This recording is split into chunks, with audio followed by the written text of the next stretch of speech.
नमस्कार, public news देख रहे हैं आप।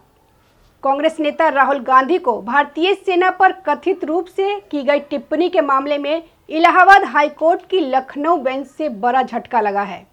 हाई कोर्ट ने राहुल गांधी की उस याचिका को खारिज कर दिया है जिसमें उन्होंने स्थानीय अदालत से जारी सम्मन को चुनौती दी थी। न्यायमूर्ति सुभाष विद्यार्थी की एकल पीठ ने सुनवाई के बाद यह फैसला सुनाया और कहा कि विस्तृत आदेश को जारी किया जाएगा। राहुल गांधी के खिलाफ लखनऊ की एक स्थानीय अदालत में एक परिवाद दाखिल किया गया था।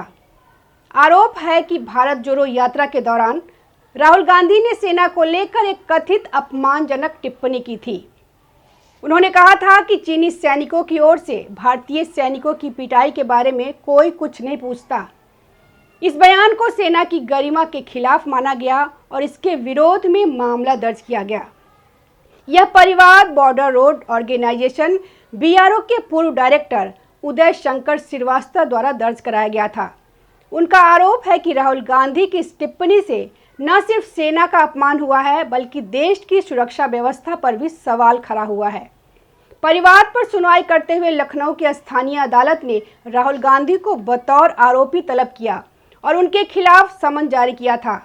इसके बाद राहुल गांधी ने इस समन को चुनौती देते हुए इलाहाबाद हाई कोर्ट की लखनऊ बेंच में याचिका दाखिल की थी।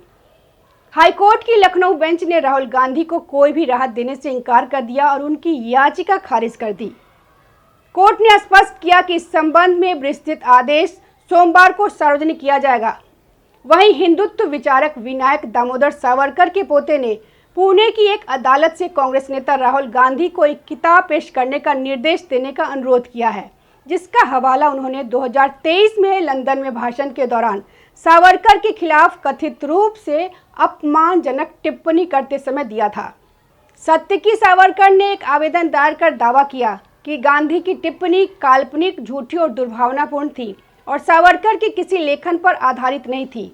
उन्होंने तर्क दिया कि कांग्रेस अध्यक्ष ने एक किताब में सावरकर को गलत तरीके से विवादास्पद सामग्री के लिए जिम्मेदार ठहराया, जिसे अब उन्हें अदालत में जमा करवाना होगा।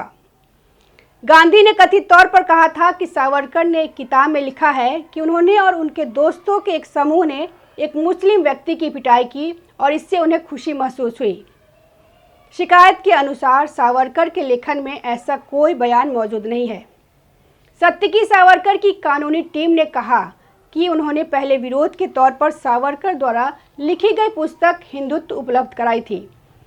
सत्तकी के वकील संग्राम कोलहट्टन ने कहा कि हम अब अदालत से अनुरोध कर रहे हैं कि वह आरोपी को लंदन में जिस पुस्तक का संदर्भ दिया गया है उसे पेश करने का निर्देश दे। सत्तकी सावरकर स्वर्गीय अशोक नारायण राव सावरकर और दिवंगत हिमानी अशोक सावरकर के पुत्र हैं, जबकि उनके पैतृक वंश को अदालत में प्रस्तुत किया गया था। उनकी मातृवंशावली का उल्लेख शिकायत में नहीं किया गया था, हालांकि इसे सुनवाई के लिए महत्वपूर्ण माना जाता है। इसलिए हमने मांग की है कि सत्तकी सावरकर की मातृवंशावली अदालत में पेश की जाए, पवार ने कहा। उन्होंने कहा कि अगर सत्तकी सावरकर गोडसे से परिवार से अपनी मातृवंशावली प्रस्तुत करने में विफल रहते हैं तो यह अनुरोध किया गया है कि पुणे के विश्राम बाग पुलिस स्टेशन को दिवंगत हिमानी अशोक सावरकर की विस्तृत वंशावली की जांच करने और अदालत को एक रिपोर्ट प्रस्तुत करने का निर्देश दिया जाए। नमस्कार। ताज़ा खबरों से जुड़े रहने के लिए हमारे चैनल को सब्सक्राइब करें और बेल आइकन को दबाना ना भूलें ताकि हर खबर की नोटिफिकेशन आपको मिलती रहे।